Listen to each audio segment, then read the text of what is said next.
What is up, ladies and gentlemen, boys and girls of all ages? It is Black Mercury here, bringing you another tips and tricks video for Magic the Gathering. This is deck tech construction, kind of something that's been seen throughout the World Magic Cup that just happened this past weekend, and since the release and pre-release of M13.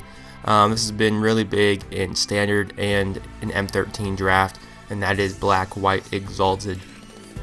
And so Zach Hill and one people in R&D that worked on this, they were going for this black white, very aggressive. That's what M13 was supposed to be. It's supposed to be a little more of an aggressive type of release than the other, maybe some other stuff. So and black white exalted pretty much means whenever a creature you control attacks alone, it gets +1/+1 for each creature that has exalted. So it gets really powerful really quick. And there are a lot of good drops early on in the game. The mana curve is really low for this. It's a really natural mana curve, having a drop pretty much each single turn.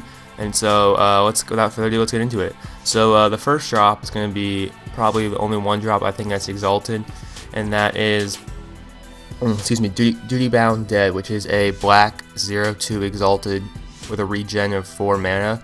I don't advise you regenerate any time unless you have a mana and really need to in a really desperate situation, but it is a 1-drop to kind of help you with those Delvers or something, or the Avacyn's Pilgrims, the Arbor Elves, and just get your creature on the board so they can't hit you for 1 or whatever, even though 1 really isn't a big deal. But that just so that you have a person on the battlefield turn 1 to get that exalted boost going. Turn 2, you have probably the most options in turn 2, and this is where the bread and butter or the base of your exalted is going to be. You have 3 choices. You have Knight of Infamy, which is a 2/1 exalted creature, protected from white or protection from white, and then you have the exact same thing in Knight of Glory, which is a 2-drop white creature, exalted, and protection from black. So same thing, different color, different protection type. And then your third and final 2-drop is Avensquire, and Avensquire is a 1/1 flyer with exalted. So if you're scared of those Delvers or whatever they're called, Insect Aberrations or whatever they're called when they flipped, or anything like that, that are attacking you for the air. And then you always have that Avacyn's Pilgrim, or if you want that evasion just to get some exalted boost in, you have that choice too. So those are your 3 big choices in your 2-drops. Your 3-drops, there's only really one good 3-drop, and that's Guardians of Akraza, and it's a 0/4 defender, and defenders mean that the creatures can't attack, but usually defenders have really good the defense or toughness, whatever it's called, and it's exalted as well. So now you have 3 people with exalted. So if you're have Avensquire, you have Avensquire has exalted, so you're tapped for 2/2. You have your Duty Bound Dead 3/3, and then you have your Guardian for Cross that's 4/4, or if you're one of your knights, you're 5/4. But still, you see how much this can do if you're only attack with 1 creature. Turn 3, attacking with 4 in the air, that's a pretty big deal. And now your 4-drop, which is probably your only 4-drop that I would suggest you running, is probably one of the most, the hallmark, of this deck, and that is Sublime Archangel. It's a 4/3 flyer.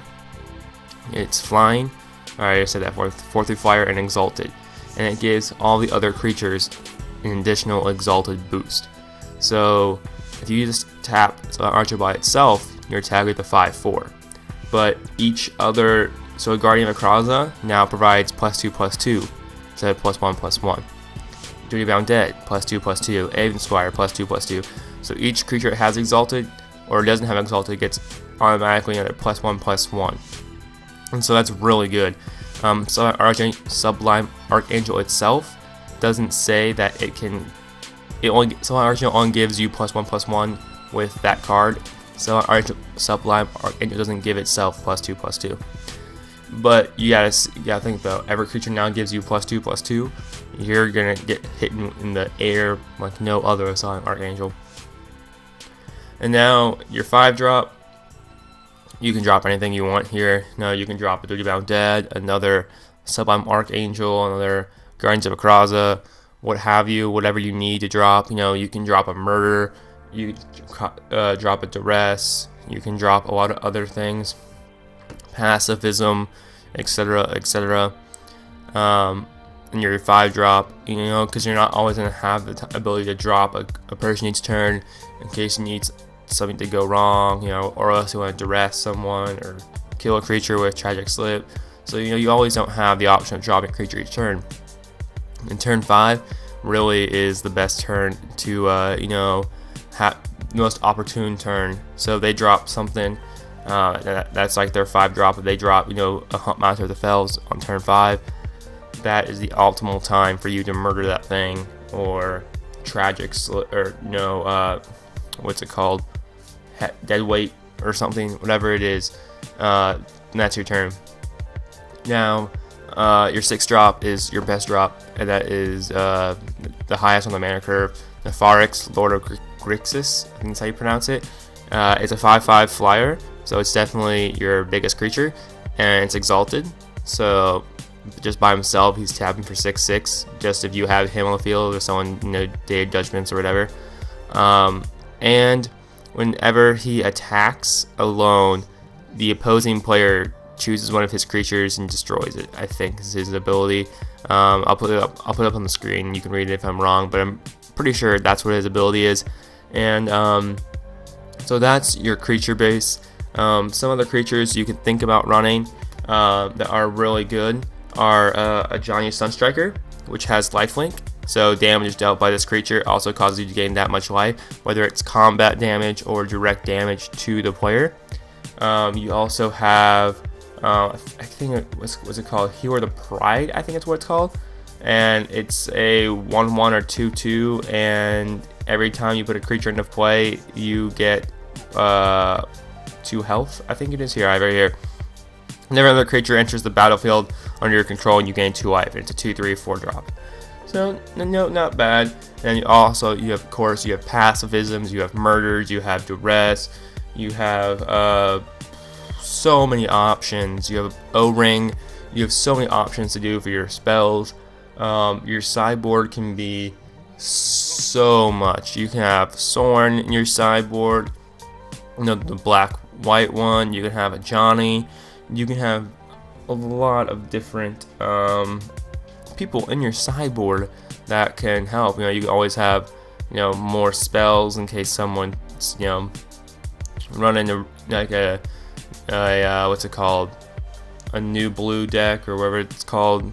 That's like that new blue. It was seen at the World Tour, World Cup, and World Magic Cup, and or if you need just to do anything, if people are flickering Acidic Slime or Thragtusk, you can always find ways in your sideboard to handle those things. So your sideboard is totally up to you. I just wanted to get this deck tech out to show you all this new stuff in M13. So guys, if you got this far through the video, you always like Magic, and if you could please leave a like rating, favorite the video, comment, show your support any way possible.